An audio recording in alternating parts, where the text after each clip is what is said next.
Chat or unmute and let us hear from you. Great to see so many today. Let's see, we did not have a greeter today, so I'm going to say thank you, Leslie Rett, for greeting everybody so nicely. And the prayer and pledge will be given by Ryan Maloney. Ryan.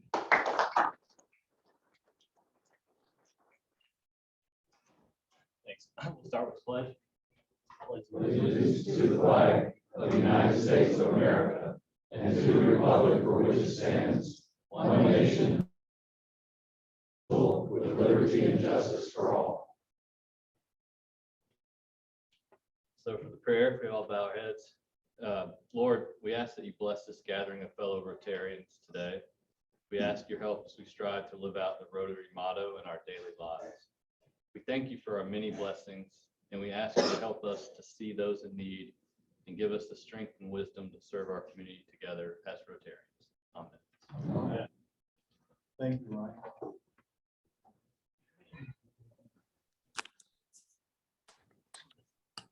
Is Christy King with us for family time? I am. There you Thanks, are. President Richard. Welcome, Christy. Can you hear me? Yes. Yes. So we don't have any birthdays or wedding anniversaries week, so it'll be short and sweet. For member anniversaries, Greg Anderson celebrated his 10th anniversary with Rotary on September 13th. Michelle Khalil is celebrating her 6th anniversary on September 15th. Tamara Baker will celebrate her 2nd anniversary on September 17th, and past President Robert Harris will celebrate 21 years with Rotary on September 19th. Very well. Thank you so much. Thanks, President Richard. Okay.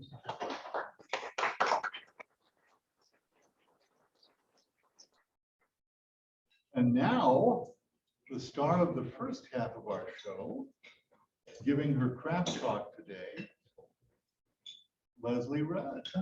Welcome, Leslie.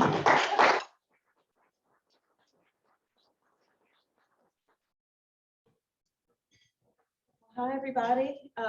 Leslie Redd here, born and raised Baltimore, Maryland, have been in Jacksonville 15 years almost.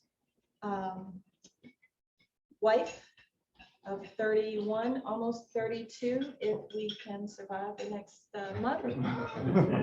And I have 3 children of mine, 3 steps. I have 8 grandchildren by marriage and 5 great-grands by marriage, known as Nana. I have a new one coming from the child that came out of my body. And so excited, a new girl coming in February. So Richard, that's how I have been spending my time. Lots of shopping, getting ready for the new addition to the family. I am a fundraiser by profession. I started out fundraising in the 3rd grade, March of Dimes. Very passionate about it. We had a 20-mile walk or whatever it was that children were asked to participate in. And I just wanted to help the children. So that's how I got started in fundraising. When I graduated from college, I actually worked my way through school at night. I worked for Social Security for many years. So I disability grants. When I left there, I went into private industry and worked for a manufacturing firm for the president. And I was in charge of giving away money. So I handled his charity budget, anything philanthropic that he did. I oversaw that in addition to my other responsibilities. When my daughter was born, I decided to be a stay-at-home mom, and that lasted about 2 weeks. She was like the perfect child, and so I was extremely bored because I had never not worked before. So I went back to the University of Maryland. It was a temporary assignment. Weird situation here. My boss was not there when I was there for 3 days, and he called me and offered me a job. And I said, this is really weird. I don't know you. So we met, and he asked me to commit for 2 years, and I did. And he left me after a year. So I decided that I wanted to I was in managed care decided I wanted to get back into fundraising. So I moved over to Cancer Center fundraising. I did that for about 6 years and then moved over to Johns Hopkins fundraising for their cancer center. And then, as I said, 15 years ago, Mayo Clinic recruited me to Jacksonville. So I was at Mayo for several years. I'm not going to say how many years now, because then you'll start trying to calculate how old I am. Was at Mayo for several years and then was recruited over to Baptist to work on their last capital campaign. Left Baptist 3 years ago and moved over to JU. And I am now the Associate Vice President of Development at JU. So that is my career. What do I like? I like shopping, love my family, and just really enjoy people and helping others. So that's it. That's me. Thank you so much.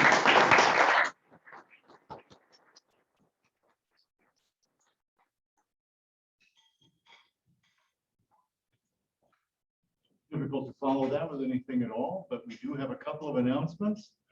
We have 2 openings on our board of directors, and the following individuals have been nominated to fill those openings. They are Tamara Baker and John Cumbo. Are there any other nominations at this time? Richard, I move that we close nomination. All right, Second. so moved and seconded. All in favor, please say aye. Aye. And those opposed, say nay. The motion carries. Thank you so much. Move they be approved. Yeah, right. Move they be approved. That motion- Actually, Nomination.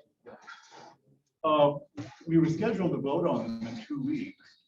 Ah, I don't know what it would do to them to actually vote on them today. Don't know what the protocol is. Hearing no motion to do so, we'll delay that for 2 weeks. All right, thank you. Don't forget to order your Rotary shirt. Email Patty with your size and choice of shirt or shirts. Last chance today. That sounds like the emails that I get from Lance End.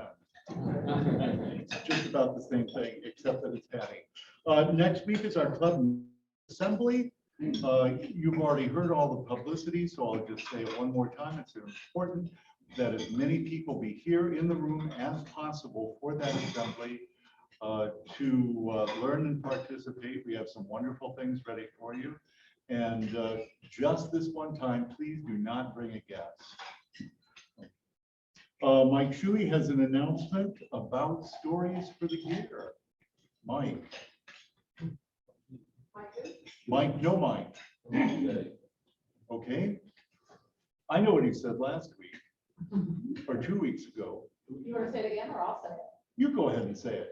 We are looking for contributions to the gear, so any stories that you have with regards to Rotary or fellow Rotarians or even other clubs that you would like to just send that content, preferably a photo, to Mike, and he will continue to collect content for the gear and then publish it as we need to fill for content. So even maybe some blasts from the past, because I know we have some great stories from our history, or something from a service event, we would love to share that in the gear. So, yeah. Very well. Thank you for saying that and so well. Introducing visitors and guests today is Crystal Braun. Crystal.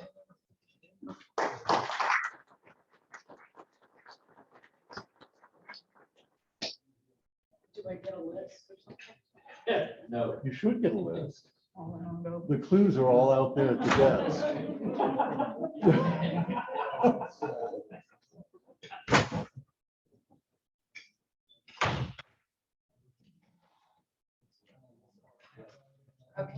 Okay, sorry, I didn't plan It's for that. okay. Hi, everybody. Hi. Bob Massey, you have a visitor, please. I do actually have a couple of visitors. One is our speaker today, which I will introduce in just a minute. But I want to introduce Carlos Williams. She's no stranger to this club. He's a member of this club for a little while before I convinced him to move to the Northwest Jacksonville Rotary Club. Please welcome my good friend and charter member of Northwest Jacksonville Rotary, Carlos Williams.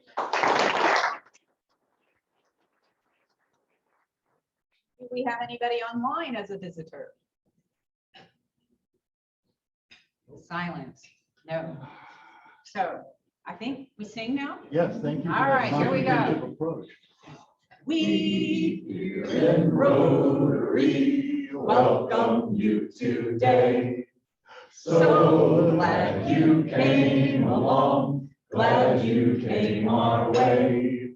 Our hand of fellowship is yours, in sunshine or in rain. We here in Rotary say welcome, come again.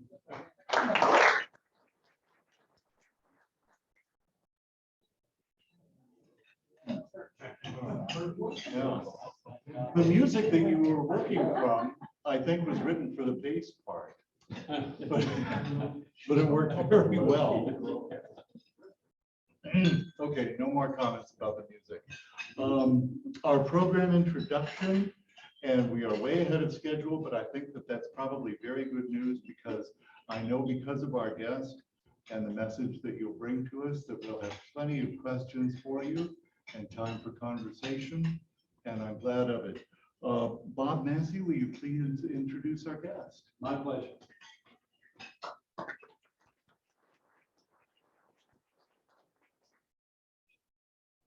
There are moments in life that are inflection points. One such inflection point in my life was meeting our speaker today, Pastor Garland Scott. I didn't realize it at the time, but reflecting back on it now, I realized that God put Garland in my life for a reason. Very important reason. At the time, I did not connect meeting Garland with his dream that I'd had for over 5 years, which was starting a Rotary Club in Northwest Jacksonville to serve those communities that were not being served by Rotary. Our former member, Carlos Williams, here today, was part of that inflection point as well. I met both of them at the men's Bible study at the Christ Episcopal Church in Ponte Vedra, where I attend. 2 black men in a sea of white, clearly men of God, clearly anointed by God, excited about their faith, actively engaged in doing God's work in saving lives of black teens and young adults who were actively taking the wrong path. Because they had each taken that wrong path early in their lives. Garland will undoubtedly tell you about the major inflection point in his life that saved his life. Garland knows that God saved him, and now it's his mission to save others. Garland's bio that appeared in our gear speaks of his journey from the pit to the pinnacle.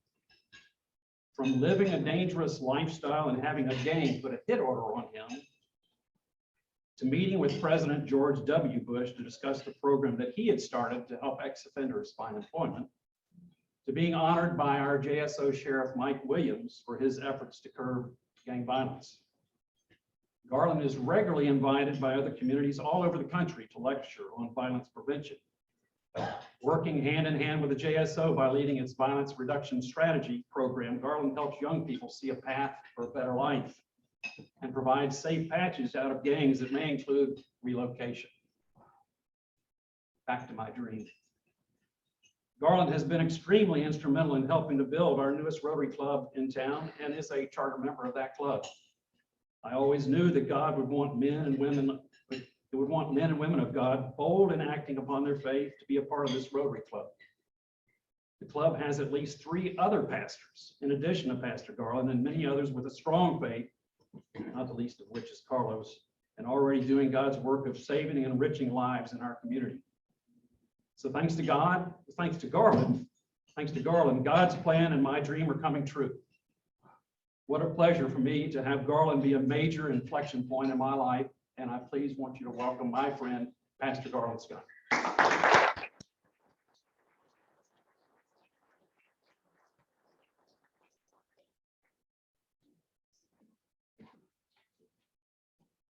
Hello, everyone. I'm honored to be here. My name is Garland Scott. I asked my father one day, where'd you get that name from?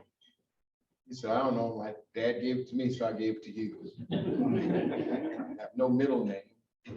I'm a very interesting person. I figured that out now that I'm about 60 years old. I had a very horrific life, but I believe that my steps were ordered by the Lord. I'm very, very, very busy all the time. But because I believe I'm a man of purpose, and I also believe that if you're walking in your authority or your natural, the only way you can explain natural is a fish never goes to swim school. It just comes out of the mama fish or the daddy seahorse and he swims. An eagle never goes to flight school. It's just pushed out of the nest and he flies. I found out that if you're doing what your purpose and call to do, you get energized. If you have to say things like, this job's killing me, you're at the wrong job. Me, it never kills me, it energizes me.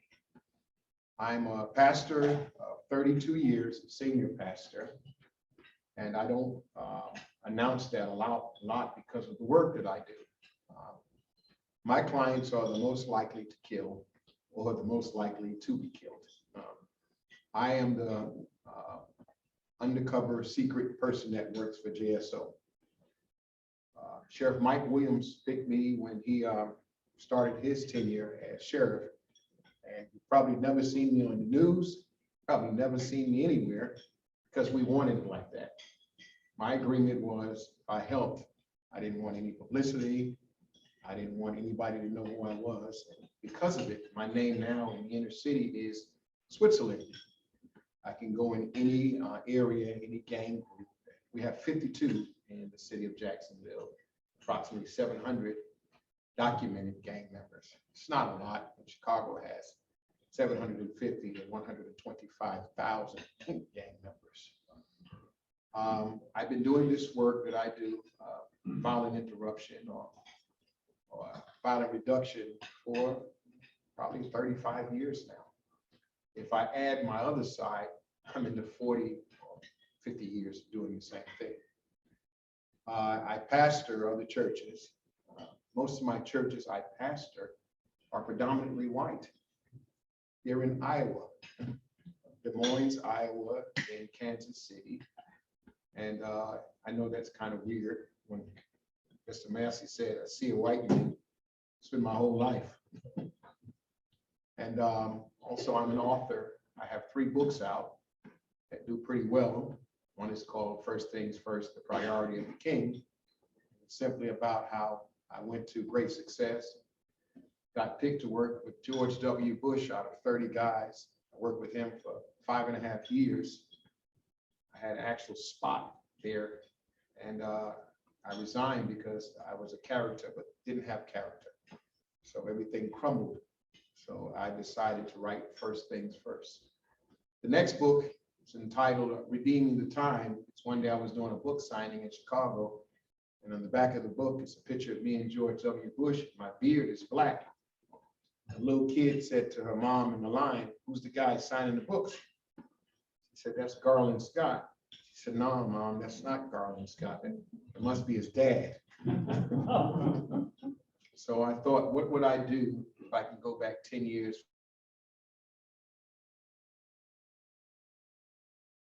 Redeeming the road outreach, how to reach your city for Christ with the knowledge of the streets. Now, the reason I love what I do is I was born in the Bronx, New York, across the street from the old Yankee Stadium, 164th Street, Grand Concourse, a hospital called Cy Yard Hospital. The hospital burnt down right after I was born. And my mom didn't know if I was alive because my dad was very violent. He beat her up when she was 5 months pregnant. So I ended up in the hospital. They couldn't really find my record. So that's how I started. But after about the age 12, I got involved with gangs. And, the reason I got involved with gangs were people say, oh, he didn't have a family. I did. You got a mom, that's family. You know, oh, you're missing a, well, you don't know that till you get older. I was a delayed child. I didn't know how to be a man until I was probably in the 30s. So my mom loved me, but in actuality, she couldn't even teach me how to go to the bathroom because she was a female. She could do the best that she could.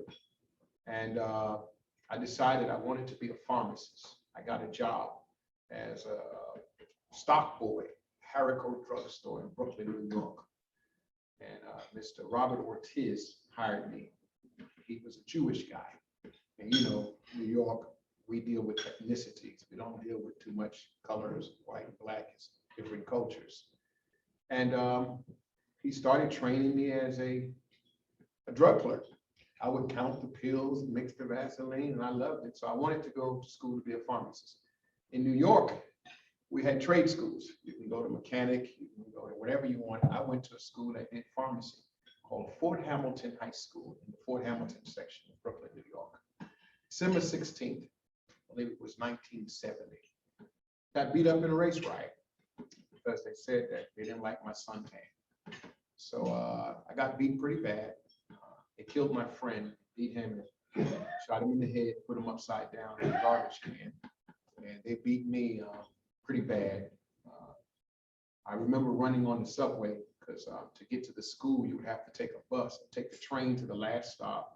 And then the school was 2 miles from the train stops. You had to take a bus to the school. So when it happened, it was a Christmas party. We couldn't get back to the train. So I had to run. And my brother covered me up with a bomber coat and said, run. And I woke up in an orthodontist chair. They put all these teeth back with a titanium rod. And they fixed my face and all this stuff. And they covered all the mirrors.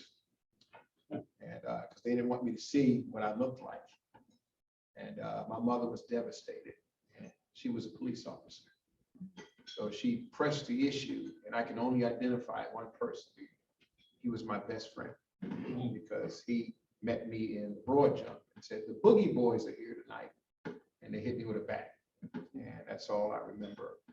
So I had to go to a psychiatrist, psychologist, to show me pictures of Caucasians, whites. Do you hate them? I said, no.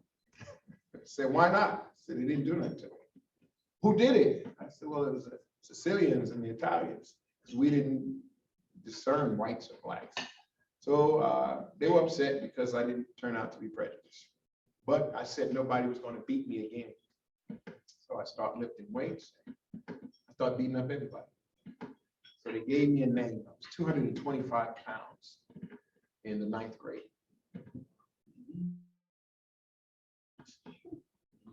So they gave me a name, Big Buck, because he didn't give them. So I did it well. I got known for breaking fingers, breaking legs.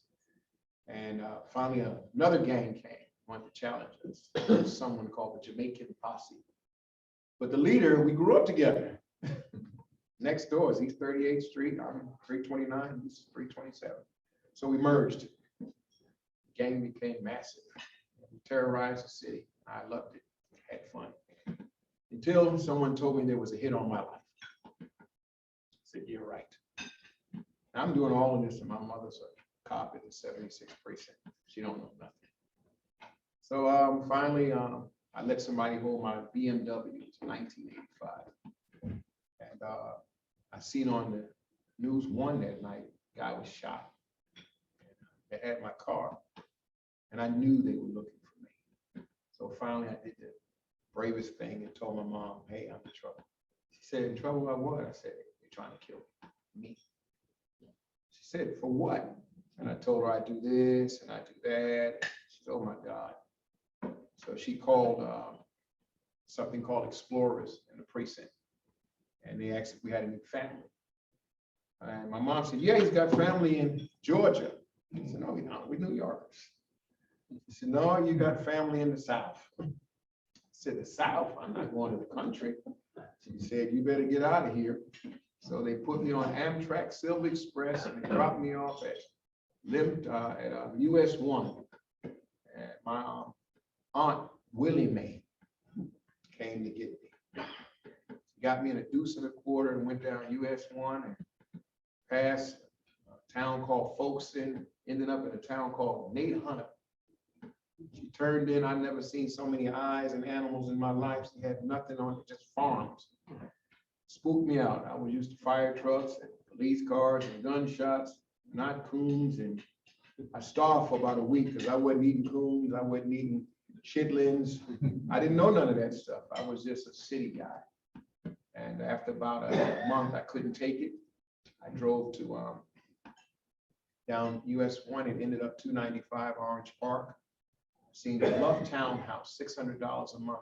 Like, wow, I done died and went to heaven, $600 a month. When I left my apartment, it was $1,800 for a studio, a basement garage apartment. I rented it, and at the time I was married, and she said she's tired of my life. I didn't change. I told her, get out of here, I don't care. She said, I'm gonna take your boys. And I remember I didn't have to buy. So I said, I'll go to church. They said, Jesus will fix it.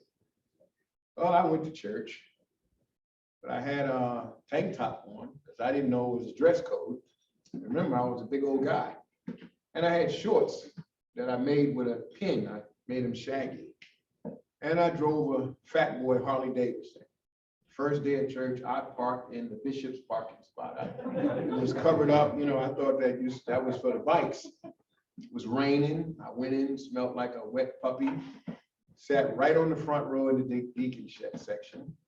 And after a while, the preacher said, you're tired of drinking? Yeah, stood up. I'm right here. They said, shh. I said, you shh. And I start going back and forth, fussing with people. And I call them the U.S. Marshals. You know, the ushers had stars. They came and said, we need to talk to you. They took me out and I was at my lowest. How do you get put out of the church? So this big guy said, hey, I help you. Why don't you give it to Jesus? I said, well, Jesus put me out. He said, no. That's the pastor. They don't understand. But listen, let's go talk. So he mentored me. But I found out at church, you can get food and women. This is a new game now. You get pound cakes, macaroni and cheese. They make all of that stuff. All you know I had to do is speak a little bit. So I did that. I played that for 2 years. I had women, food, and money. But I was listening to the preacher. It was some good stuff. I utilized it. So I wanted to go home and see my mom. So believe it or not, I had a lot of hair. Had locks, big braids, called them cornrows back in the day. And I had no hair on my face. I was like the baby face assassin. So I grew a little beard, cut all my hair off, and went home. And I ran into my street runners. One guy, I trained him everything. I found him when he was 12 years old. His name was Junior. Little handsome, little dark-skinned man. Just everything was going for him, and I taught him. I bought him his first gun. I showed him how to shoot. Took him to Fulton Street, Bedford-Stuyvesant, bought him his first prostitute, his hooker. Told him to handle your business. Man got to handle these women. I taught him everything. Went back and seen him. He spotted me and he said, hey man, I heard you holding it down. I had a Mercedes Benz, but I was working hard. I got a job at the post office. He said, you balling down there in Florida, man. You handling business. I couldn't tell him that I was trying to live right because I was big buck. So he said, hey, I got a little girl. They brought this little daughter out, little girl looked just like you. And I'm sitting there, I just can't tell him. I can't tell him. So at 3 hours, I said, okay, I got to get out of here. I'll see you later. I got in my car and I drove 986 miles door to door from East 38th Street to Bluff Townhouse. And I kept thinking about it. I kept thinking about it. I kept thinking about it. And I know now, I didn't know then, it was conviction. When I got home, ran inside, and I got to the phone because there was no cell phone. I called my brother, hey man, do me a favor, go across the street. I decided what I'm gonna do. He said, do about what? I said, I'm flying Junior to Jacksonville. I'm gonna tell him about Jesus and get him out of that stuff. He said, you didn't hear? I said, hear what? Man, as soon as you left, I said, what? The cats that was looking for you, they rolled up on him. He wouldn't talk. And I said, what happened? They shot him 7 times. Junior's dead. Changed my life. Right there. I could look at my hands. They were all like blood. Like, wow. I got quiet. It's my fault. I wouldn't do anything. That day, I said, everybody's junior. I went after everybody. I went so crazy after everybody. I made a sign that said wanted crackheads, liars, cheaters, child molesters, chunked out, wicked out, locked out. But those that are well don't need a position, but those that are sick, he called. I put it on a building in Baldwin, Florida. The mayor said, if you take it down, I give you a building. I said, I'm not taking it down. And I attracted all of those people. And TBN said, it's a nut in Florida. We're going after everybody. They said, hey, could you come on TV? I took them on, they put me on TV, and Pastor Paul Zink from the beach seen him. He said, this kid here is crazy. We want to use him. He said, we're starting a church called New Life City Center. Would you be the pastor? I said, nah, I don't need you. What I need you. So he said, come on, you need to be the pastor. I'm not going to do it. And I had a dream. I don't dream unless I eat a lot of junk. And the dream was I was carrying one person at a time on my back, trying to help them from the hood. And I looked up and I heard, hey, let me help you carry more. It was Pastor Zink in a Ford Apache helicopter. And he said, we can carry a whole lot more at one time. So I joined him. Went over, told me to quit the job at the post office, work for me. I'm like, man, I'm black, charismatic. It's a bunch of sea of white people in here. He had about 6,000 members. It was in 1992. I said, man, I can come in here and preach and holler and scream and do good. 5 years, I didn't preach one sermon. He said, you don't need to preach. You need to learn how to govern. He said, I got this book for you. I want you to read it every day. He gave it. I said, I got a Bible. He said, no, it's going to be the greatest book you ever need. So about a month, I opened it up. It was Franklin Covey, Time Management. I read that. Sent me to school. Sent me to get my psychology degree. Sent me to get my doctorate degree. He just sent me to school. He just trained me. He said, okay, now it's time to go. I said, go where? He said, on your own, you're ready to go. So I'm not ready to go anywhere. Kicked me out. He said, faith is in you. And who knows, 2 weeks later, President George W. Bush says he's trying to start the faith-based initiative. He asks, he needs 30 pastors from around the country. So I was helping a Bishop McLaughlin in Jacksonville. I was his bodyguard. Everywhere he went, he took me because I wasn't impressed with preachers because I met everybody working with Pastor Zink. I met Oral Roberts, Richard Roberts, Joyce Myers, Marilyn Hickey, and I drove them. So when I see them, I said, hey, Marilyn. Hey, Oral Roberts. Hey, Richard Roberts. So Bishop said, you can come with me. So he built a bank. So President brought us in the room, 30 of us. I wrote down a list, all the stuff I'm going to tell him. I want to tell him about the war. He's no good. I want to tell him about this. I had it all ready. Me and my friend, Kevin Gay. I brought Kevin Gay with me. We walked there. They said, yeah, ladies and gentlemen, the President of the United States, George W. Bush. My mouth kind of like locked and my knees start shaking and I forgot everything that I was going to say. He walked up and he said, Garland, I heard about you. Tell me about it. I said, I used to, we'll talk later. 3 days, we were in meetings with him. And this guy kept bothering him, this pastor that looks like a walrus. He was a dark-skinned pastor, but he had a goatee that came down. So he looked like a walrus. He was fat. And he kept sticking the president. And President Bush had a little temper. You see his face, he gets mad. George W. Bush. So at the meeting, they said, anybody have any questions? And the walrus pastor said, oh, I don't believe none of that stuff you're saying. Everything you do have strings attached to it. I don't want to do nothing with this article, HR 7. You can have it. So you see President Bush's face start to get mad. I said, could I answer that question about strings? He said, let Garland answer it. I said, sir, you don't like strings? He said, no. I said, well, are you a 501c3? He said, yes. I heard you say earlier your church grossed $3.5 million last year because it's in Silicon Valley. He said, yes, we did.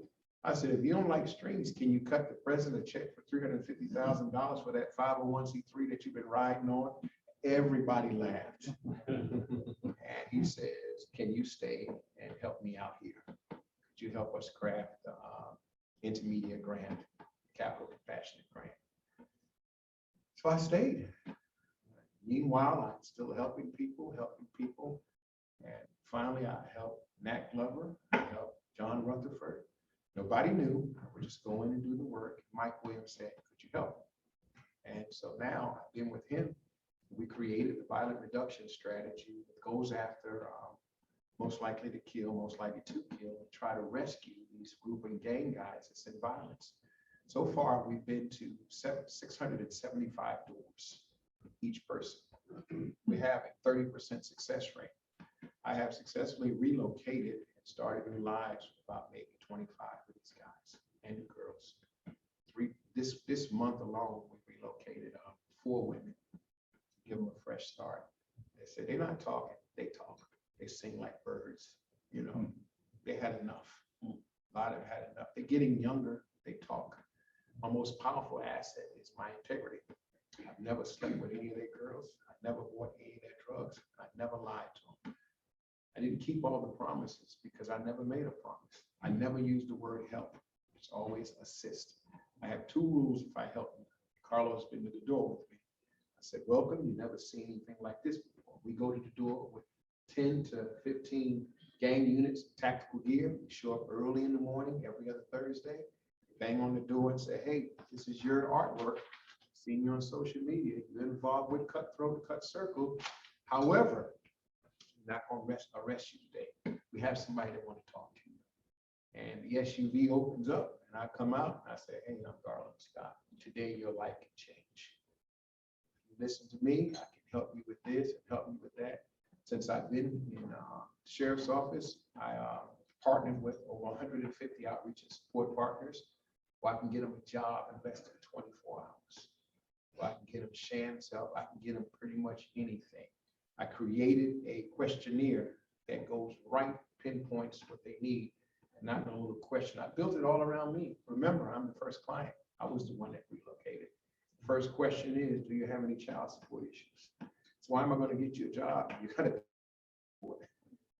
And usually they said, no, what you talking about? I break it down. I have something called Safe Passage pastors that work with me and help me.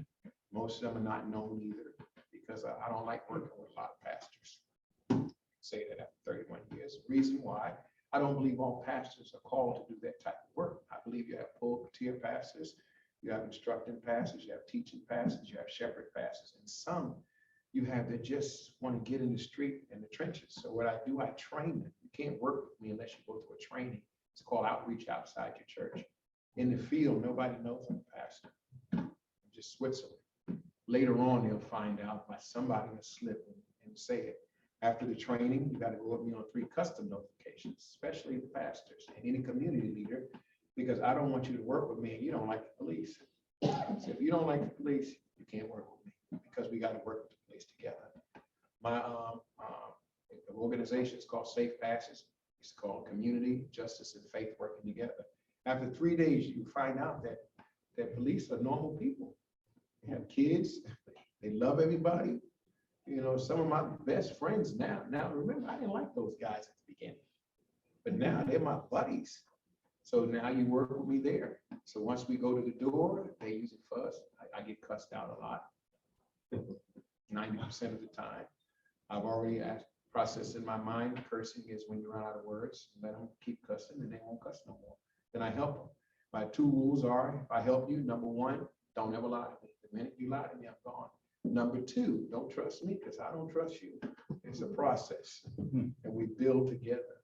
And I come back and I interview them and I connect them with somebody and we actually get them help. And because of this, I work with Melissa Nelson a lot, Madam Nelson, and the mayor. They asked me to help oversee cure violence for the city. We have 2 locations. We're building a 3rd one, and I'm helping select the right guys because we don't really have a bad problem in the city. 40% of all violent crimes are done by less than 1% of the population, and they victimize. In the meetings we have 2 meetings every week. We have a group motivated incident meeting, we have crimes meeting, and the same names. It just go like that. Once we shut them down, we shut them down. So I love what I do, and it's working. And think I gave you a mouthful. I want to give you an opportunity to ask me some questions. President, do they have time? You're fine. Does any questions about it? This is what I do. I work with 22 states. I help New York City. I work with the director of gun violence for New York City, Eric Cumberbatch with friends. South Bend, Indiana, Chicago, Detroit. We meet and I go to their cities and teach them to do what we do here. Jacksonville is the cutting edge for violent reduction right now. Yes, ma'am. You mentioned a little bit earlier in reference about Chicago. Recently in the news, the mayor is suing the gangs. What does that achieve? Nothing. I'm very blunt too. Some of the old big bucket. But nothing. I talk, a lot of the programs in Chicago are pulling out now. And it's sad, but it's political. It's sad, but it's political. Pure violence is in Jacksonville, Florida, and it can work. I've seen the program work in New York. The mayor asked me to go spy it out. It works. You're hearing it from Garland if you get the right people. It's a simple concept of pure violence. Yes. As you know, my office deals with a lot of juveniles. Yes, sir. It deals with a lot of juveniles charged with drug crimes, gun crimes. And before Melissa came out with her recent initiative about getting tougher in the gun prosecutions, I had conversations with her because over the years I've seen the get tough on this sort of crime and get tough on this sort of crime. And it does in terms of reducing those crimes.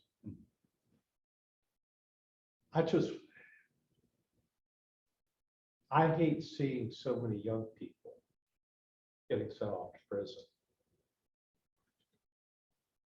But I understand how embroiled they are at that age with their gangs and how difficult it is to draw them away, separate them away, and get them to see there's a different way of leading life.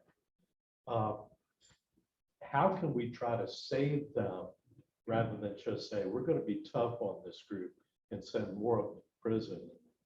They're going to come out not changed. Well, we're doing that. We're saving them now. And I think because of what I do, because of my tenure, they're starting to trust me now. I'm a person of faith, and I've been doing this for a long time. It's not popular. I do it broke. I was broke a long time, and I would give a lot of my money, and I want to quit, and my wife said, "You're crazy." And pastor friends would say things like, "Leave those hood rats alone. You're very intelligent. Live off your books." But I found faithfulness is God finding you where he left you. You know, you've got to be consistent. I believe all of us are 2 years from becoming an expert at what we do if we just stay there. And I've always seen the root is not really, I did reintegration. I started Ready for Work. The founder, Kevin, was my partner. We worked together with Operation New Hope, and we merged together. And what we found out is that Carlos knows this well. He said, consequences don't bother young people because they already have a life expectancy. Exposure. If we can present something different to them, and then not all gangs. The proper term that we found out working with David Kennedy and John Jay College is group or gang. All crimes are done by some kind of group, but they're not gangs. And my job is to break up that. Some you got bad, and they need to be prosecuted. They have a propensity to reoffend, and it usually comes down from the family line. But if we can expose them to something different, they will change. They really, really want to change. I have 670 documented. I probably process thousands, but these are the ones that I actually documented. When I go through the questionnaire, Judge, you should see their eyes open. We had shooters that were 14 years old involved in shooting. And they said they're not going to get any help. They don't want any help. This was 2 years ago, and I went to go see them. Kinds of names. Twins, girl on the board. And I said to them, "Hey, let's calm down. When the last time you've been to the movies?" Movies? I haven't been to the movies. his sister came out. I want to see Black Panther. You know, a movie just changed their lives. Now they're doing good. Madam Nelson asked me to relocate a young man that was a key witness, a young man in a violent crime. And I relocated him to another city, miles away. I took him to get something he did Zaxby before he left. And he went inside the Zaxby's. He kept telling me he wanted a soda so bad. He went to the machine. He came back with water. I said, wow. I didn't say anything. We went to the airport to take him out. He fell off the escalator. He didn't know the steps moved. I took him to DC, District of Columbia, Washington, DC. He starts staring at the state, feel free. Number one, he never been inside of a fast food chain because too many people are looking for him. So you got to go through the drive-through. He never experienced simple things. So exposure, that's how we get to them. We got to build some things in here, just like they have in New York. New York has something called a Prince Joshua Center. It's a big center where you can take the kids and instruct them, mentor them, and do that stuff with them. People, Carlos has an empathy. And the ones that don't understand it, that's where the money comes in at. All the stuff that I did, I had funders. I got a good friend of mine. His name is Ron Foster. He owns the Stellar Group. And he thinks I'm his son. He just fusses at me all the time. I don't care. But when I want to do something, he does it. Because he knows I'm not going to buy those shoes. I'm going to invest it in those kids. And when you see the result, get the kids, get them, and listen to this, it's crazy. Don't get them when they're 13, 14. Get them when they're in pre-K. You got to go down low. And then another thing that people don't realize they need is mental health. We talked about post-traumatic syndrome a little while ago. They suffer from it. They don't know any other way to go. They're schizophrenic, they're bipolar, they're suicidal, they're homicidal. In New York, the problem is same, and it's not just Jacksonville anymore. It's all the states that we deal with. It's the youth that's raising up and attacking violently.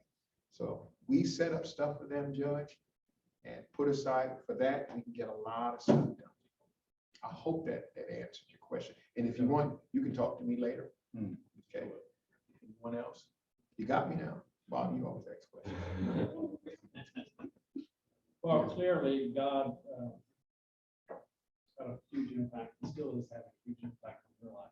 And when I started having my dream about the Rotary Club, making a small dent in this problem, I just knew I wanted God to be in it. And so I was looking for pastors, and so yeah, he brought you to me. I brought, he brought whatever. The two of us met. You chased me though, because I wasn't. Well, that's true. That's true. I wouldn't even love you. I'm like, here he is He again. told us when I was recruiting, he said, he told recruiting others, he said, well, watch out, Bob's going to keep pestering you until you join us. So how does God reach them? How does God reach them? Well, how does God reach them at an earlier age? This is just simple. It's so simple. My old mentor would say that it takes an idiot to mess up what God started. And that's what usually happens. Remember I said I don't like to be called pastor. I don't mind in these settings, okay? Because we've got a bad rep right now. And coaches are more popular than us. They'll listen to a coach quicker. So I tell all the pastors, don't talk about it, live it. You are seen before you are heard. You go in there and just be kind, and I tell all my leaders, stop being thermometers. Be a thermostat. Don't let them set the temperature for you.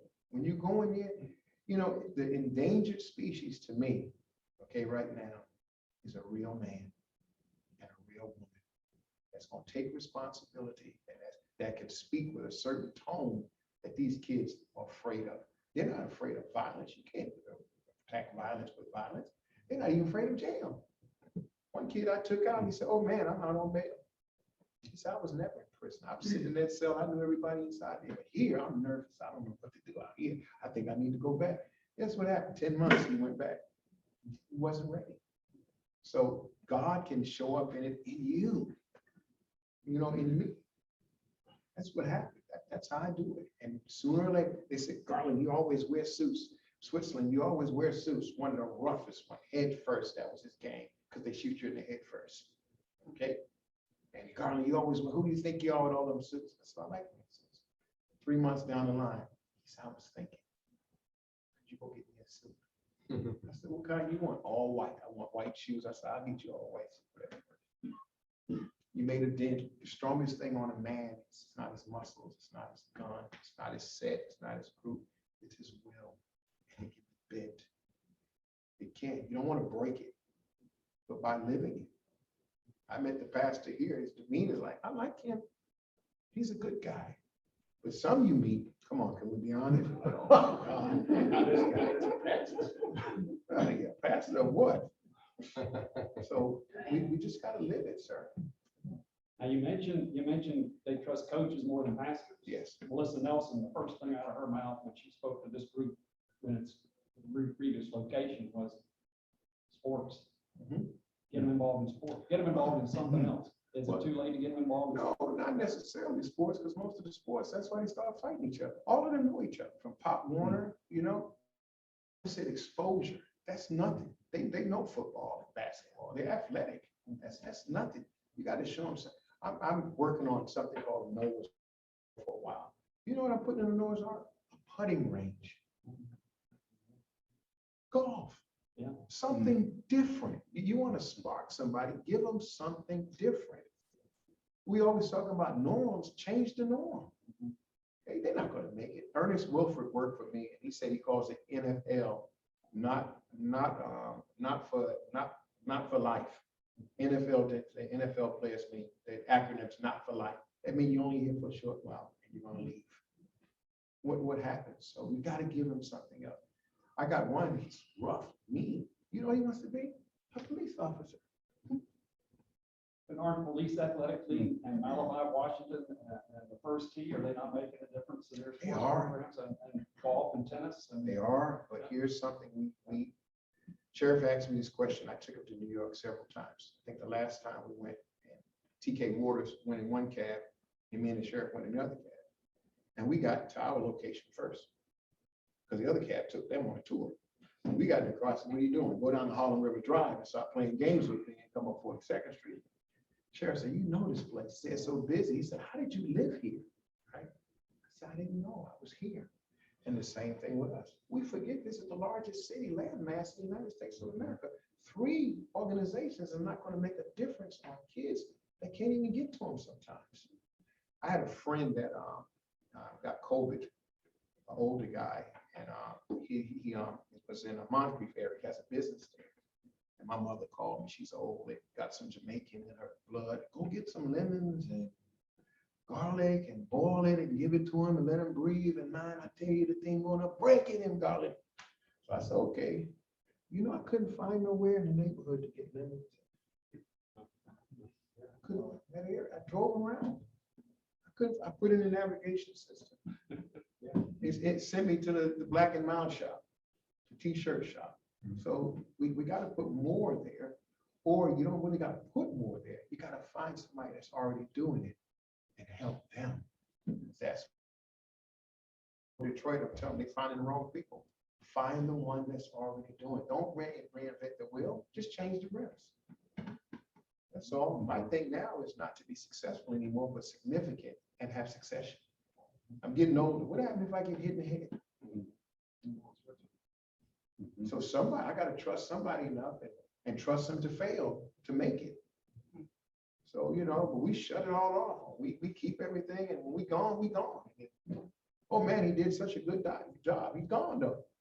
You know, I run a feeling. When you're dead, you're dead. You know, you can do whatever you want, sing, but when you're dead, you're dead. So we got to pass that. They're doing great jobs. I like what my sheriff says. Anybody that's with violent reduction, I'm with them, Garland. I don't care. That's what he tells them. You get whatever who's doing that. Anybody else before we leave? Thank you, sir. I'd just like to say that my grandfather's name is also Garland Scott. Wait, you serious? I'm dead serious, yes. And he had a middle name though, unlike you. His name was Garland Beasley Scott from Franklin, North Carolina. So there are at least a couple of Garland Scotts out there. Franklin, North Carolina. Right. My father was from Hillsborough, North Carolina. All right. Mhm. You're the third Garland I met in my life. I met a Garland Hunt and Garland Mitchell. And that's it. So we gotta talk. We might be kin. That's the word. Yeah. Right? Kin, we can. Yes, Pastor. Okay, I've been trying to formulate this question while you're talking, and I want to be careful about how I ask it. Through absolutely no design of my own, I became an inner city pastor in Louisiana, and the sign around my neck read, "Well-intentioned but clueless." And it stayed there from the first day to the last. How would a guy like me begin to understand the kinds of things that you're doing? Well, it's weird you asked that. I get that all the time. I had a friend in New Life Christian Fellowship. Mhm, His name was Bill Bourne. And he was executive for Home Depot. mhm. And me and him would fight all the time, and argue all the time. And he said to me one day, how could somebody like me, white, that don't know, do what you're doing? I said, Bill, you're doing it every day. You got the kingpin of crooks with you right here. It's one ingredient, love and consistency. Remember I said faithfulness is God finding you where he left you. If you stay at it, they will recognize you. They will see you. You know what I mean? We got, it's not a color thing anymore. It's not, when people want help, they want help. Didn't I tell you guys I got beat up in a race riot? Didn't I tell you God had a sense of humor? He stuck me at New Life Christian Fellowship with 76 staff members, and I'm the only black guy. You know how many times I got kicked out of my chair on the second row because somebody said, this is Garland Scott's seat, sir, you gotta move? Because Garland Scott is not a typical black name. You know, I got up because that's ignorance. It doesn't bother me. When you have your mind made up, okay, your skin color don't mind, and your ignorance doesn't matter, because love will cover all of that. If you love what you do, it's not work. You don't have, if you was to hang with me for 2 weeks, I could learn all of it. 2 weeks. That's all. 2 weeks, because I have a lot of people go out with me, and I think Vicki Radowicz was the last one that went out with me. She said, oh my God, you really do this stuff. Because I turn into another person, and I'm always rescuing me. Okay, you have that in you, Pastor, already. You can't help it. You're a helper. Remember I said a fish doesn't go to swim school. He just swims. Whenever you're ordered to do something, what usually stops us from doing it is us, because of past failures, because of society, and because of culture, because of political views. We put our own selves under house arrest. And when you push past that, going to help, it doesn't matter. I got a weird friend at the sheriff's office. We told his name is Brian Key. He's a funny, dorky guy, but that's one of my best buddies because we have common things that we love together. And finally, the problem is too, we have common goals to stop violence. I don't think we should have common goals because we're competitive people and we try to do this and do that. If we have a common enemy, we'll work together. And our enemy is violence. Our enemy is our kids are dying, and it's pouring over to different races now. We got a lot, we have white gangs, we have Hispanic, we got all of them, they don't care. You got more white kids using the N-word than black kids. It's shifted, everything has changed. So when you go out there and age has nothing to do with it, it's just the love. It really works. Go home now and get the chicken sandwich. Anybody else?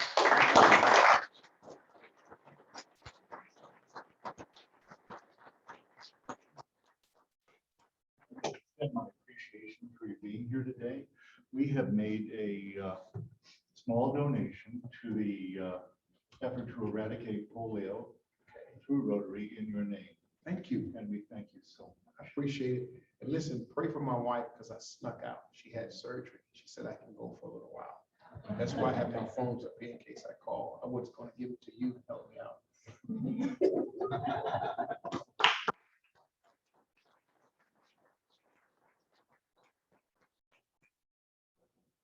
Okay, next week we will have our membership assembly. You remember the rules.